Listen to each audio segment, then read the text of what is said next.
Francisco de Assis. Miramês.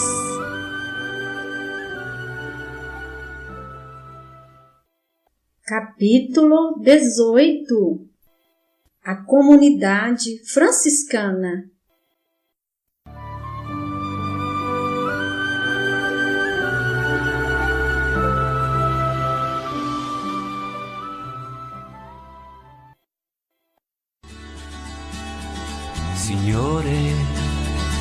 Signore mio, fa di me uno strumento della tua pace.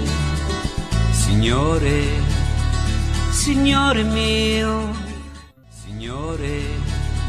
Signore mio, fa di me uno strumento del tuo amore. Frei Pedro, consubstanciado no clima da tolerância, revelou com alegria o que se passava no seu íntimo, assim perguntando: Pai Francisco, se fosse agradável ao Senhor, eu desejaria conhecer qual a utilidade do prazer. O homem de Assis, jovial e sorridente, interessado na paz de todos os seus companheiros, falou com serenidade. Frei Pedro, jamais me esqueceria de tocar neste assunto, que interessa a todos.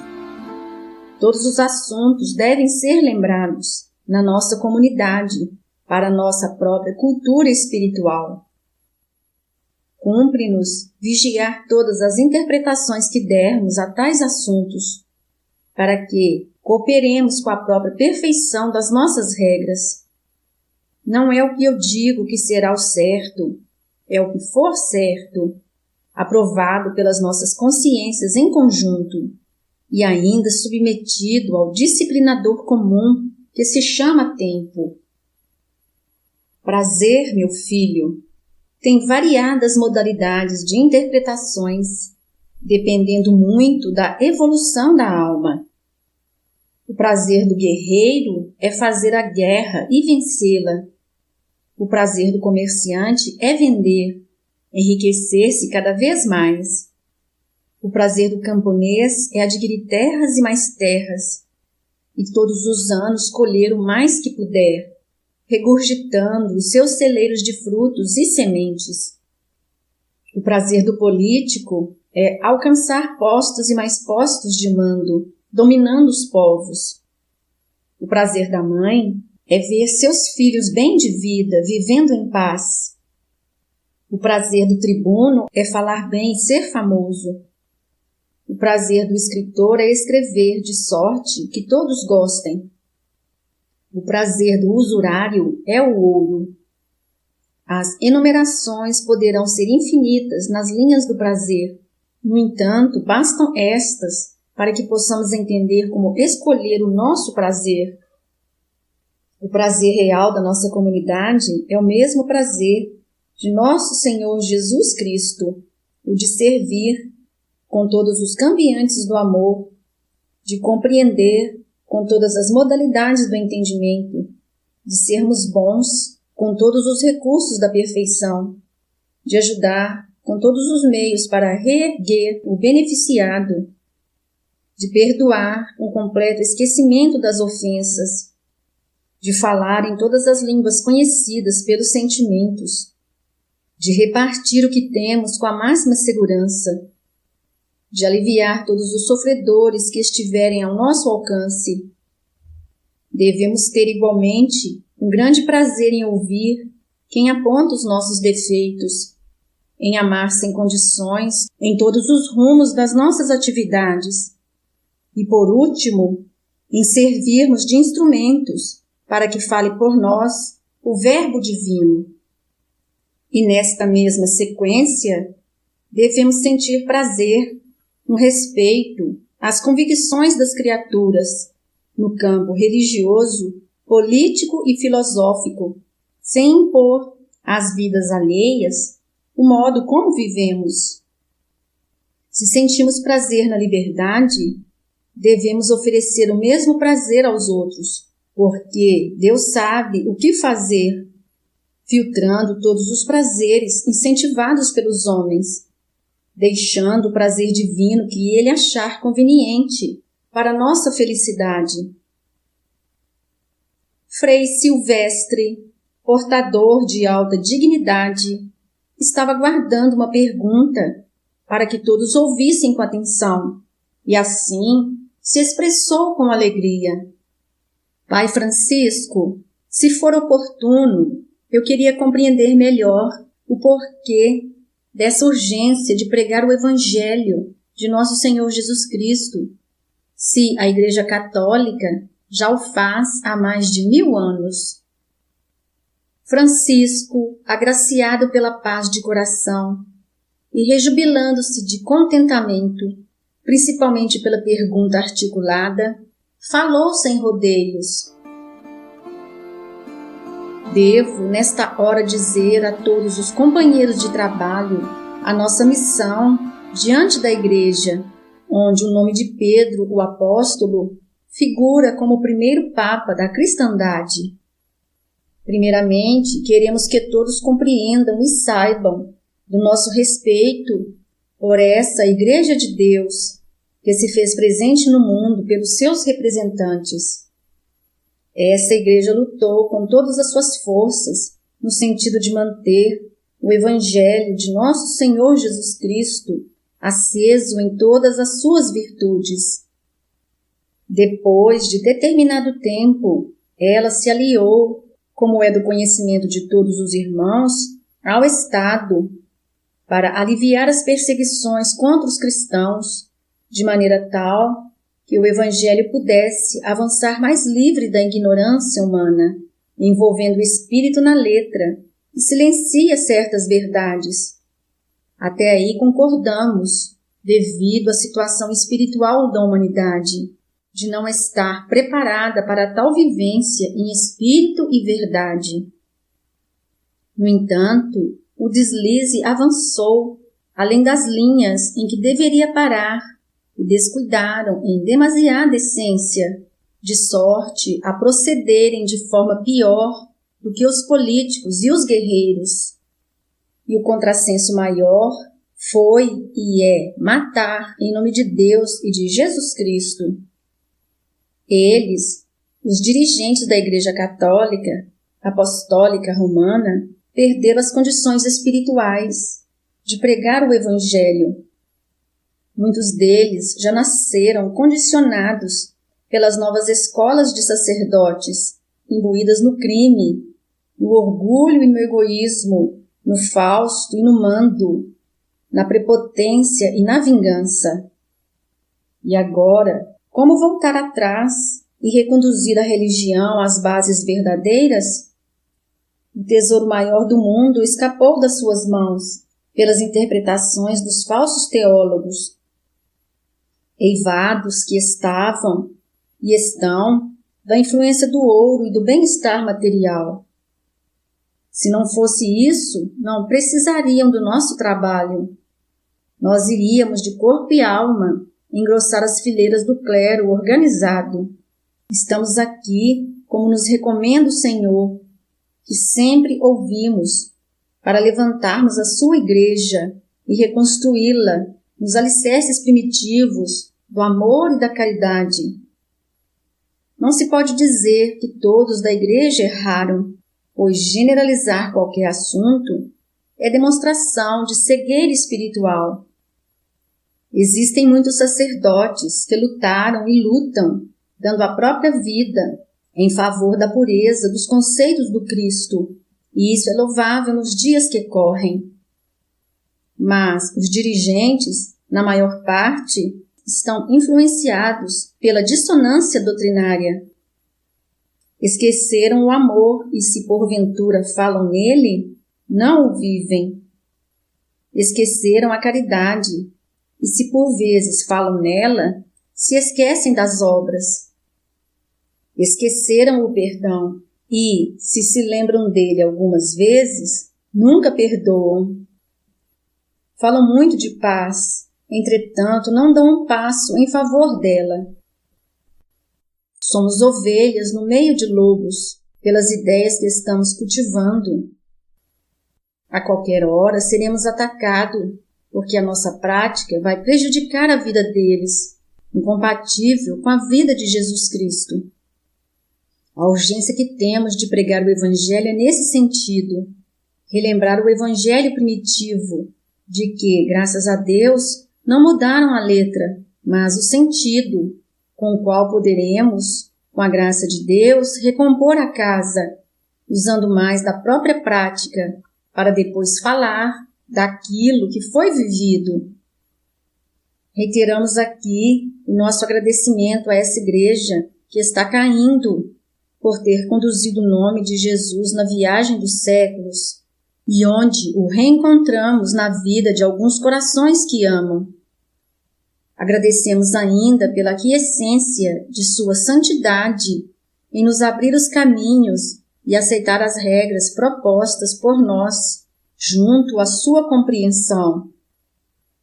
Não devemos esperar nesta jornada nada de bom para o nosso próprio proveito, porque a humanidade já está habituada aos maus costumes. E o nosso trabalho é de sacrifício, de disciplina e de amor, na sua mais alta pureza, concernentes aos bons sentimentos. Não devemos julgar ninguém, nem as instituições que já se fizeram presentes no mundo, mas temos um dever pela voz que nos chama a trabalhar. E se acreditamos nela, vamos sem esperar, vamos servir. Frei Rogério, dedicado servidor do Evangelho de Nosso Senhor Jesus Cristo, de verbo que fluía facilmente à flor dos lábios, disse: Pai Francisco, será para mim especialmente agradável se ouvisse algo mais sobre o que é consciência de que muitos falam, mas pouco se diz, permitindo uma compreensão mais profunda. O nosso irmão Francisco, com os lábios ocupados por sorriso espontâneo, deu um intervalo entre pergunta e resposta, de modo que as ideias pudessem surgir em ambiente de inspiração superior, e argumentou com presteza. Frei Rogério, é de notória compreensão que esse assunto participe das cogitações de Deus no recôndito da alma. Os nossos teólogos, homens por vezes inspirados, deixam escapar de vez em quando algo que nos sacia a sede de saber sobre a consciência, mas eles mesmos duvidam do que falam, por lhes faltar a segurança neste assunto de difícil comprovação. No entanto, caro filho, nunca devemos abandonar um assunto, porque ele se nos apresenta fraco em sua existência e de difícil entendimento. Foi muito boa lembrança e rogo a todos que oremos em conjunto para que possamos buscar mais além o que ainda não entendemos com precisão. Quero o parecer de todos a respeito deste assunto, porque é nessa preocupação cristã que encontraremos o princípio do caminho que nos levará à fonte da sabedoria. Já li alguma coisa sobre esse assunto no grande livro da natureza, folheado pelas experiências, pelas mãos de cada dia, e encontrei, caros companheiros, uma abundância de códigos representativos, cuja interpretação será dada pelos os que o lerem como eu. No entanto, não devo dar a minha opinião pessoal. Rogo a inspiração divina para que eu possa servir de instrumento, não para falar aquilo que me agrada, mas o que for o certo. Eu peço a verdade. Vejo a alma, Frei Rogério, como se fosse uma espiga de milho. A espiga é protegida por várias palhas sobrepostas, estando no centro o sabugo, dando firmeza aos grãos. Parece-me que o espírito é obrigado, em obediência às leis de Deus, a se revestir de inúmeros corpos que podemos chamar de roupagens espirituais, para com elas descer neste mundo, de acordo com a determinação divina. Sem essa proteção, não poderia se mostrar no mundo das formas. No centro existe um corpo de comando, no qual o espírito sente a grandeza de Deus e acata as ordens mais sutis.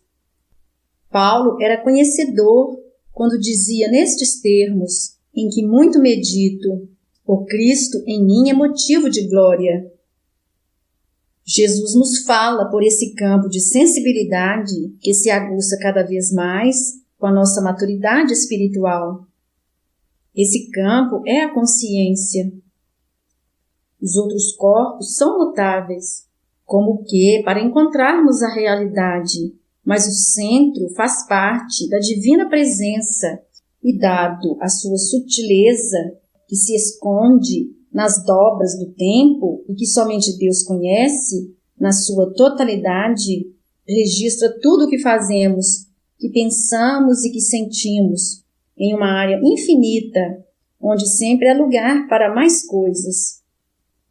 Que Deus me perdoe se falo que não devo, entretanto, encontro neste assunto uma grande alegria, por nos dar motivo de somente gravar em nós tudo que se relaciona com o amor.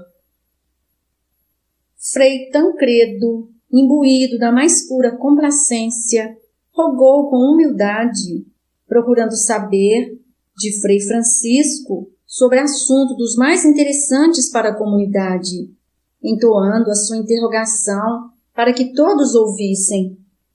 Pai Francisco, porque sempre que se faz uma comunidade como essa, separam-se as mulheres dos homens? O que há nelas ou em nós que nos impede de caminharmos juntos? Francisco de Assis, comovido pela pergunta, respondeu melancólico: Frei Tancredo, bem que poderia não acontecer isso. Somos todos irmãos, convivendo na mesma casa de Deus. Porém, essa casa tem muitas divisões, para que possamos adquirir segurança naquilo que deveremos fazer. Quando a terra se transformar em verdadeiro reino de Deus, não haverá incompatibilidades, nem separações convenientes entre homens e mulheres. Somos peças idênticas, mas de feições diferentes. Deus criou a mulher, nossa irmã, na eternidade para que fosse a nossa companheira, e nos criou igualmente, objetivando a mesma função. Existe nela algo, Frei Tancredo, que o homem não tem condições de expressar e vice-versa, de sorte que deve haver troca de bênçãos que os dois carregam nos guardados dos corações. Vou falar-te sobre o que, de certa feita, vi em estado de oração, senão em estado de graça, pela graça divina, não por merecimento. Duas mãos derramando luzes, como se fossem um trigo luminoso na cabeça de um casal. Elas brilhavam como o sol, e as duas criaturas absorviam aquilo pelas cabeças, como se fosse um repasto dos anjos.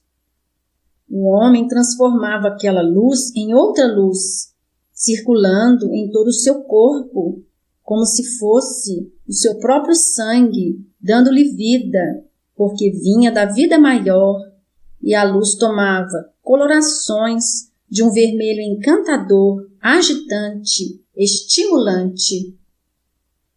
A luz que era derramada na cabeça da mulher, do mesmo trigo divino, transformava-se em um fluido azul, que de tão lindo é de difícil descrição, provocando os mesmos efeitos no seu mundo interno.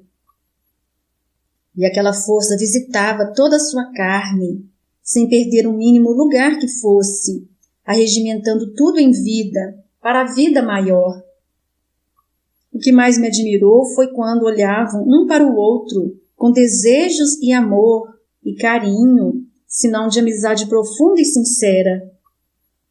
Saía da mulher em direção ao homem pequena chama de luz, não tão brilhante como quando entrou, pela graça de Deus, e sumindo em suas entranhas. Ele, tomado de novo vigor, sentia-se feliz e desejoso de viver, mas viver mais, todo cheio de esperança. A mulher também recebia do homem essa mesma bênção, da maneira como tinha doado e com os mesmos efeitos. Esse clarão azulíneo que saía da mulher, no êxtase do amor, para o homem, ia diretamente à fonte da vida, e o vermelho encantador do homem para a mulher buscava igualmente o ninho, onde se geram os rudimentos da própria vida do corpo. Notei a grande necessidade dos dois permanecerem juntos, para não morrerem carentes destas luzes de Deus, que se transformam nos corações das criaturas e de que cada um sabe fazer a sua própria porção. A carência de um que se encontra no outro é força que não obedece, pelo menos no mundo em que vivemos, à vontade. Não tem barreiras de filosofia, religião ou ciência.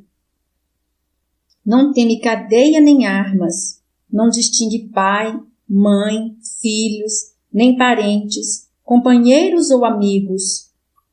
Não recua diante da força e não teme ser emparedada. Essa força domina reis e sacerdotes, não recua diante de guerras, nem de rumores de guerras. Não se importa com o tempo e vence as fúrias dos mares. Se ela tivesse condições, demandava as estrelas, com o mesmo calor que alcança seu objetivo ao toque da mão. Essa força, meu filho, é o sexo. Manifesta-se sob variadas formas, mas é o mesmo sexo. Sabes agora porque não podemos, por enquanto, vivermos homens e mulheres juntos em comunidades como a nossa. Não podemos dormir juntos com as nossas confreiras, como fazíamos em criança, por falta de preparo espiritual, por falta de domínio, por não termos ainda domesticado os nossos pensamentos. Já é muito avanço não invadirmos domicílios e não atacarmos nossas filhas, porque os instintos nos instigam a isso. O futuro nos dirá o que deve ser feito nesse sentido, para que possamos ser irmãos em Cristo de tudo aquilo que foi criado por Deus. Eu desejaria que todos compreendessem, e muito mais eu, o mais necessitado, que estamos separados das nossas irmãs em Cristo somente pelo físico, mas espiritualmente estamos ligados para a eternidade, por precisarmos delas no campo imenso da pregação do Evangelho de nosso Senhor Jesus Cristo, e elas certamente de nós, para formarmos a unidade benfeitora na formação de um ambiente de luz nas trevas da terra. Peço desculpa se falei muito o que não deveria falar. Pede a Deus por mim, e eu particularmente peço a todos que me ajudem a disciplinar a minha língua, e se for preciso, que a castiguemos. Frei Diogo, admirador do silêncio e cultivador da tranquilidade, argumentou com ardor.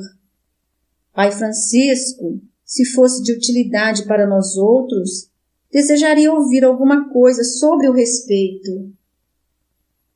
Francisco de Assis, satisfeito com o encontro daquela noite, pelo interesse dos frades em variados assuntos, sorriu internamente e deu graças a Deus por aquela escola em que ele, Francisco, era o mais necessitado, e respondeu a Frei Diogo com dignidade: Meu filho, o respeito é um ambiente sagrado na linha do nosso entendimento. Cada um de nós é parte da vida universal, mas com vida distinta. A alma é um verdadeiro mundo, e dentro dela existem leis que devem ser obedecidas, a não ser que queiramos sofrer as consequências da nossa ignorância. Certa ocasião, quando eu estive na França com meu pai, visitamos a casa de um velho sacerdote, homem de Deus, que tinha uma grande biblioteca. Lancei mão de um dos livros, cuja leitura sobre coisas da alma me encantou. Versava aquele valioso livro sobre o que deveríamos fazer para adquirir a autoeducação. O tópico que ficou mais gravado em minha mente exortava quem o lesse: conhece-te a ti mesmo, que o resto te será revelado. Somente por esse ensinamento foi compensada a minha ida à França. Para conhecer semelhante valor espiritual, eu iria a pé a qualquer lugar do mundo. Se cada um de nós começar a conhecer a si mesmo, redobraremos o respeito para com os nossos semelhantes. Pedimos a Frei Luís para lembrar alguma coisa do Evangelho que possa reforçar o conceito sobre o respeito, porque se falamos o ano todo ou a vida toda sem que o Evangelho de Nosso Senhor esteja presente, nada dissemos. Frei Luís rememorou por instantes e falou serenamente, como se a alegria estivesse saindo em feição de luz por todos os seus poros.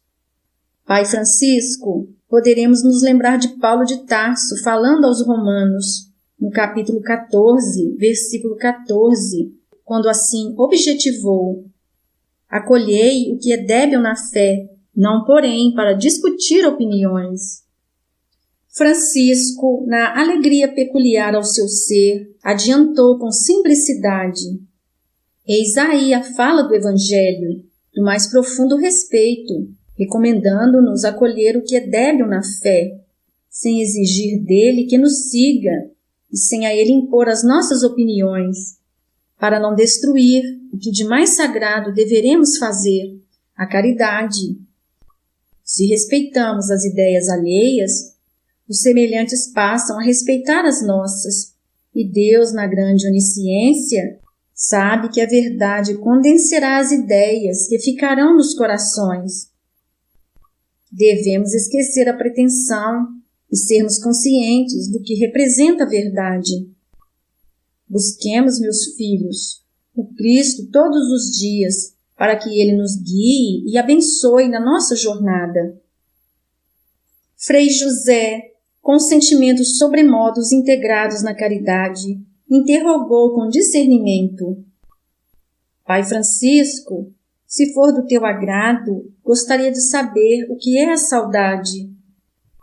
O homem de Assis redarguiu com serenidade, nos modos que sempre acudia aos famintos do saber. Frei José, lembraste de um ponto dos mais sensíveis na lavoura dos sentimentos. Ela se divide em duas forças poderosas, a que nos faz sofrer e a que nos faz amar cada vez mais a vida e a Deus. No primeiro caso, quando empenhada em ligar criaturas, e uma delas rompe os laços desta força de Deus, faz com que o abandonado sinta no coração toda espécie de infortúnios, podendo chegar ao extremo de desastres morais e espirituais. Entretanto, quando a saudade serve de fios invisíveis por onde corre o amor puro, as pessoas que se amam e se encontram distantes uma das outras, transforma-se em seiva divina, que fortalece mais ainda a unidade dos sentimentos, valorizando os tesouros do coração. A saudade pura não encontra distâncias no espaço, nem no tempo, criando de tal sorte um vínculo que, mesmo as almas estando separadas, se sentem unidas pela força do amor. Se estás com saudade e te é ofertado um palácio, para que nele te possas distrair, engana-se quem esse benefício te quer fazer, porque será dentro dele que a saudade se avolumará, apesar de todo o bem-estar, por nada haver que se compare ao amor que tudo esquece. Nada há o que se compare ao ambiente divino da saudade pura, aquela que faz o coração pulsar no peito como um sol de Deus. Se alguém te levar a visitar as mais belas metrópoles da terra, que te ofertem as mais lindas visões das coisas mais aprimoradas da ciência moderna, ainda assim não te esquecerás aquela imagem que amas e que a saudade te faz lembrar. Se fosses levado para o reino onde a paz fosse o clima natural, onde não existisse necessidade de nenhuma ordem e onde todos vivessem como uma só família, sem perigos para ninguém, onde o céu fosse o mais lindo, faiscando das estrelas mais belas, onde até os anjos fossem visíveis para todos, mesmo assim, que Deus me perdoe. Se não estivesse lá a pessoa que amas, a saudade te faria esquecer tudo aquilo, para te lembrares com todo o fulgor, com toda a alegria de quem projetou a sua imagem no centro de teu coração. E essa saudade somente desaparecerá quando estivermos integrados na consciência de Deus e falarmos como falou o Cristo: conhecereis a verdade e ela vos tornará livres. Cultivemos, pois, a saudade, mas aquela saudade pura que poderá acender em nós luzes de todos os matizes na busca do nosso amor, para que ele, na liberação total dos nossos sentimentos, se interligue a toda a criação de Deus. Frei Luís, demonstrando em todos os aspectos grande inteligência e elevada lucidez, inquiriu com respeito: Frei Francisco, se os bens terrenos podem ser instrumentos de grande valia em nossas mãos, para o bem da humanidade, por que não nos firmarmos sobre esses valores, para que possamos melhor servir a causa do Evangelho? Francisco, perlustrando o pensamento em variadas direções da história universal, coletando aqui e ali experiências que dignificam, respondeu com humildade: Frei Luís, essa é uma pergunta que nos faz pensar e que exige de nós um argumento sadio. Para que não haja falsas interpretações, é bom que repitamos que o ouro em si nada faz de mal, nem tampouco de bem. Ele não pensa, não fala, não chora e não escreve, e é por excelência um metal nobre, com o qual muito se pode fazer. Se bem conduzido por inteligência educada e sábia, nos colocará nos lugares certos. Se em mãos inescrupulosas, será fonte de desastres de difícil contenção. Podes pensar que a nossa comunidade está sendo educada para o devido desprendimento acerca do dinheiro. Como te enganas? Se lançarmos mão dos bens materiais, sob o pretexto de ajudar ao próximo, estaremos fazendo o mesmo que a Igreja Constituída de Roma fez. Os nossos instintos vão apagando a verdadeira caridade e, neste caso, não precisaríamos dessa comunidade, cujo alicerce é o desprendimento, por não estarmos preparados na lida com o ouro. Esse assunto é muito profundo e o próprio Colégio Apostolar do Mestre ouviu dos seus lábios que, quando fossem pregar o Evangelho, não levassem ouro nem prata, e ainda acrescentou que não conduzissem 2 túnicas. Os bens terrenos nos prendem e desvirtuam, por enquanto, nossos ideais, mesmo os mais sagrados. Vamos pensar nos talentos eternos, aqueles que possamos conduzir, sem que o ladrão roube ou a traça corroa. A nossa comunidade existe para reviver a época de Jesus, na sua feição mais pura e mais simples. E disse ele ainda: onde estivesse o nosso tesouro, aí estaria preso o nosso coração. Não podemos viver no regalo da fortuna, nem no ambiente dos prazeres. A vida fácil nos acomoda, por ainda não termos atingido a perfeita liberdade. Sei que a tua intenção é das mais nobres que podem existir, mas somente a boa intenção não garante a nossa paz. É necessário saber o que fazer e fazer com discernimento todas as coisas. A felicidade, bem sabes, não está nos bens terrenos, não se compra, não se vende, é conquista da alma, passo a passo e dia a dia. E se nos harmonizarmos por dentro, o que recebemos de fora vem do acréscimo de misericórdia. Frei Morico, dispensador da alegria pura, como sendo uma virtude de luz, demandou com satisfação: Pai Francisco, o que é a fé? O filho de Assis ponderou nos grandes feitos dos mais abalizados santos, buscou a Jesus na sua mais alta expressão de santidade e afirmou: Frei Morico, a fé é a substância das coisas pensadas, nos ensina o grande convertido de Damasco. Essa fé avança em todos os sentidos e sustenta a vida em todas as demandas dos homens e dos anjos. Onde não existe fé, não pode existir vida.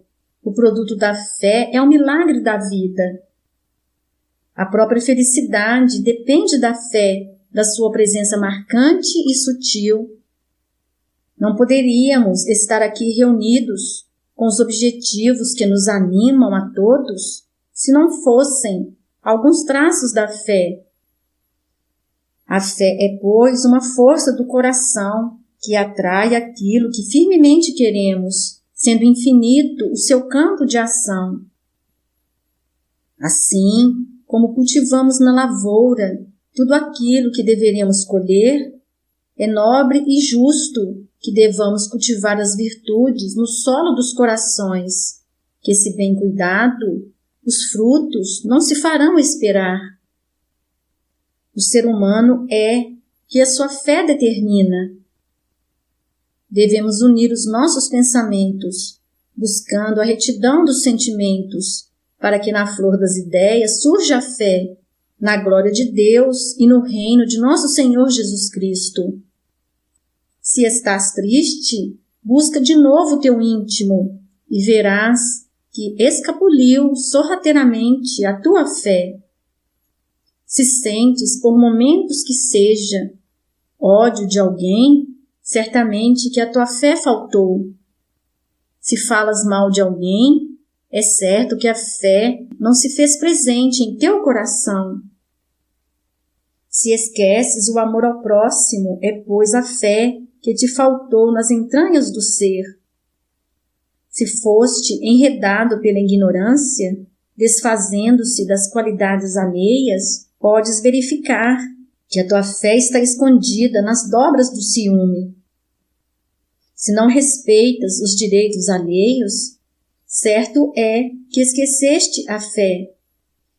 Se tu deixas passar despercebida a caridade, o que dizer da fé? Se não te lembrastes do amor nestas feições mais simples da vida, é porque te faltou a presença da fé.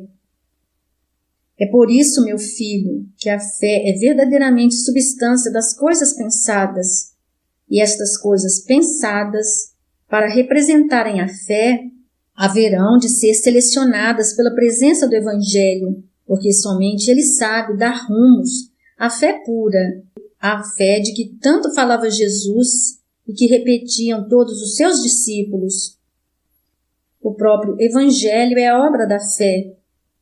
Qualquer um de nós que a esquecermos, bem como as obras que a complementam, será um irmão que, mesmo andando, está morto, porque ensina a boa nova que a fé sem obras é morta.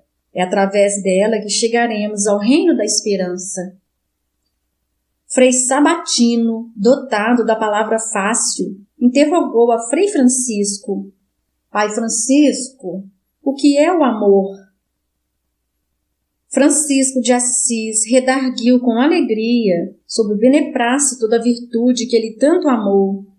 desfrutando desse ambiente divino da sua própria conquista. Meus amados filhos, esta pergunta de nosso irmão Sabatino nos faz lembrar sobremaneira do nosso Divino Mestre em todas as suas diretrizes, quando estagiou na Terra, porque ele foi a personificação do amor. Ele é o amor. Devemos deixar bem entendido que o amor tem ramificações variadas nas sequências de luz, mas a sua missão é libertar o homem e conduzi-lo para Deus, despertar todos os sentidos das criaturas, de maneira que todos os seres humanos possam compreender melhor a vida, conhecendo a si mesmos. O Cristo, em 3 anos, descortinou o amor, mas a distância evolutiva entre ele e nós é tão grande que precisaremos de vários séculos para compreender e começar a vivê-lo.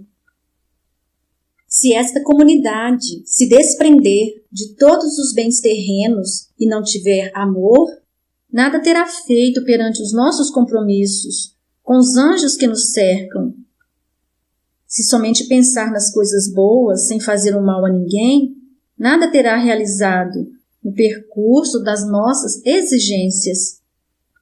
Se trabalhar dia e noite e o que ganhar doar aos que sofrem, se não tiver amor, nada terá feito na conquista da verdadeira paz. Se fizer jejum quase todos os dias em favor do bem-estar da coletividade, se não tiver amor, na verdade vos dizemos que nada terá feito para o bem das criaturas. Se andar com uma só túnica, com somente um par de sandálias, desprezar os bordões e não ter onde reclinar as cabeças, se não tiver amor, ficaremos todos como éramos antes, quando nada fazíamos.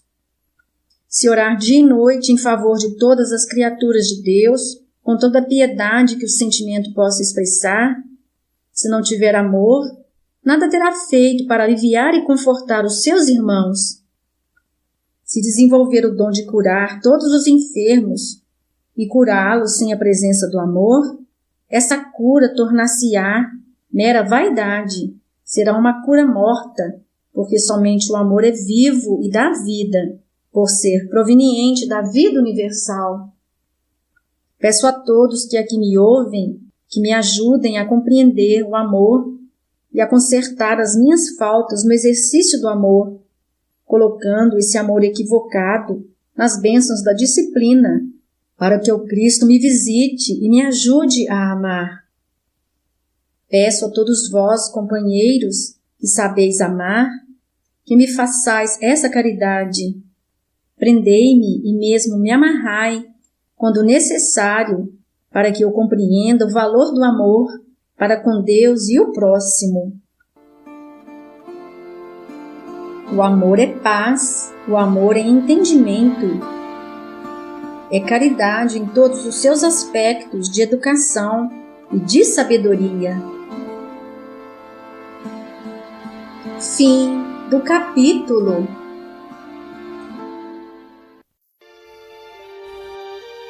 O Senhor te abençoe e te guarde, mostre-te o seu rosto e tenha misericórdia de ti, volte para ti o seu olhar e lhe conceda a paz.